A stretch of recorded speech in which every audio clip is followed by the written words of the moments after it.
வணக்கம். இது இனிய கற்றல் சேனல். நாம் கர்சிவ் ஸ்மால் பி எப்படி சுலபமாக எழுதுறதுன்னு கற்றுக்கலாம்.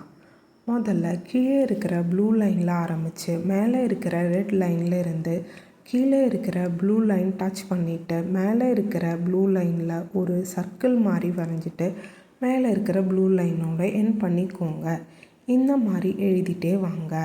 கர்சிவ் ஸ்மால் பி எழுதுறதுக்கு கொஞ்சம் சிரமமான லெட்டர் தான். ஆனால் இது பார்க்குறதுக்கு எல் மாதிரி இருக்குது, ஈஸியாக தான் இருக்கும் அப்படின்னு உங்கள் குழந்தைங்களுக்கு சொல்லிவிட்டு அவங்களுக்கு மோட்டிவேட் பண்ணுங்கள். நாம் கர்சிவ் ஸ்மால் ஏக்கு யூஸ் பண்ண மாதிரியான அதே ட்ரிக் தான். நாம் எழுதின கர்சிவ் ஸ்மால் பிக்கு மேலே ஸ்கெட்ச் பென் இல்லைனா பென் வச்சு டாட்ஸ் வச்சுக்கோங்க.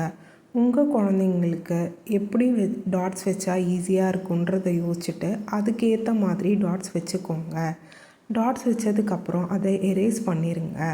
அதுக்கப்புறம் அந்த டாட்டட் லைன்ஸை ட்ரேஸ் பண்ண சொல்லுங்கள். இதே மாதிரி ப்ராக்டிஸ் பண்ண அவங்க கர்சிவ் ஸ்மால் பி கூட ஈஸியாக கற்றுப்பாங்க. அவங்க ப்ராக்டிஸ் பண்ணுற வரைக்கும் நீங்கள் டாட்டட் லைன்ஸ் வச்சு அவங்களுக்கு மோட்டிவேஷன் கொடுத்துக்கிட்டே இருங்க. அவங்க இந்த லெட்டரும் ஈஸியாக கற்றுப்பாங்க. அவங்க எழுத ப்ராக்டிஸ் நல்லா கிடைக்கும்.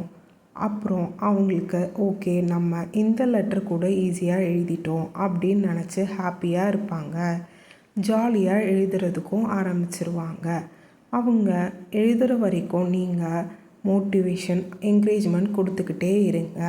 அவங்களுக்கு இந்த லெட்டரும் ஈஸியாக எழுதிடலாம், இந்த லெட்டர் நம்ம எழுதிட்டா மற்ற லெட்டர்ஸும் ஈஸியாக எழுதிடலாம் அப்படின்னு அவங்களுக்கு மோட்டிவேஷன் கொடுத்துட்டே இருங்க.